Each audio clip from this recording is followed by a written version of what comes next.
به نام خدا رازق شهیدان و حامی آزادگان.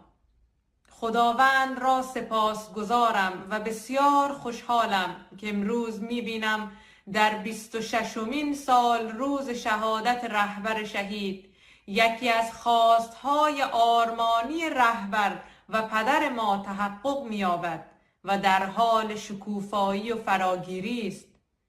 چنان که امروز جمعی از فرهیختگان، منورین، دردمندان آگاه و عزتمند هزاره‌های اهل سنت ما و برادران شیعه اسماعیلیه و اثناعشری کشور در کنار هم و با درک و خودیابی بیش از پیش این محفل پرکیفیت، ارزشمند، معنوی و نمونه را نورافشان کردند و پیام آور سعادتمندی، خودباوری، خودشناسی، همدردی و برادری شده‌اند.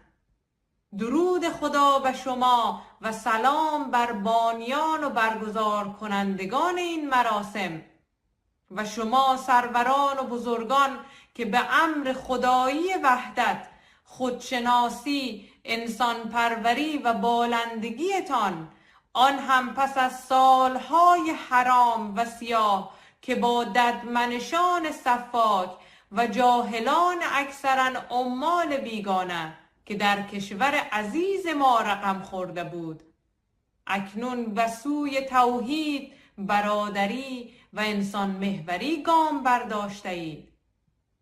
رهبر شهید همیشه روی وحدت ملیت ها تاکید داشت و اصل برادری را هم با برابری میسر می دانست که هزاره بودن جرم نباشد. ما افتخار می کنیم که هزاره ایم و ما را خداوند متعال هزاره آفریده، همانطور که اقوام دیگر را نیز خلق کرده که فضیلت ها و خوبی هاست. رهبر شهید می گفت اگر ظلم و تعصب و جهالت های حاکم برداشته شود، در سطح کشور حتی هزاره ها اکثریتند.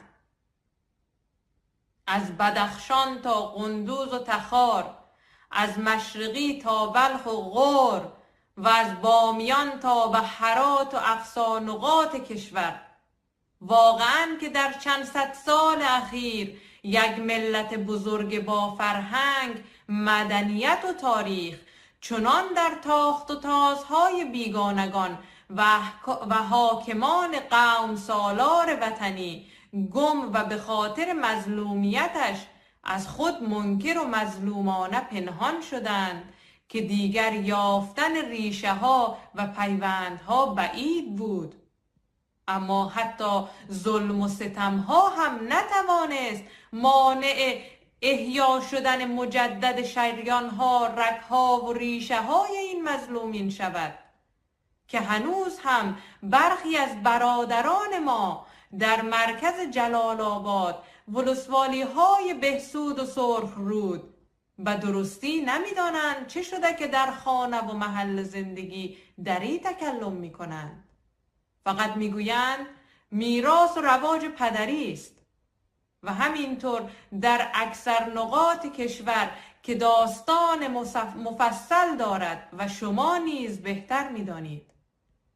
و امروز نیز شاهد هستیم که ذهن‌های کور و متعصب همچنان در حال شکستن، تقسیم کردن و کوچک کردن اقوام به قبیله و عشیره هستند تا خود را فراتر از آنچه که هست وهمگونه و متقلبانه بزرگ و غالب نشان دهند، غافل از این که ریشه های مردم ما چنان یک پیوند ناگسستنی دارد که هیچ کورمغز متعصب متقلب نمیتواند این قوم و این ملت را از یکدیگر جدا کند، همانطور که پدران این فاشیستان و کورمغزان نتوانستند.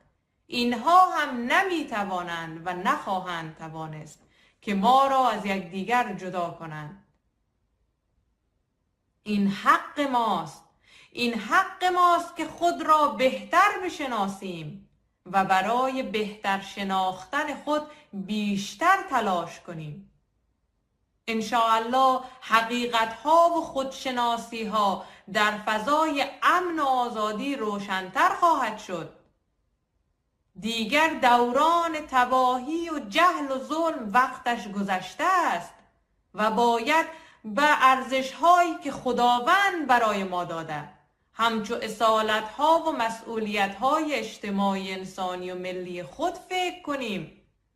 راه رهایی و نجات نه تنها قبیله و قوم خود، که راه سعادت و کامیابی تمام اقوام با هم برابر و برادر کشور خود را در کنار یکدیگر جستجو کرده و به آن برسیم. و من الله توفیق. زینب مزاری.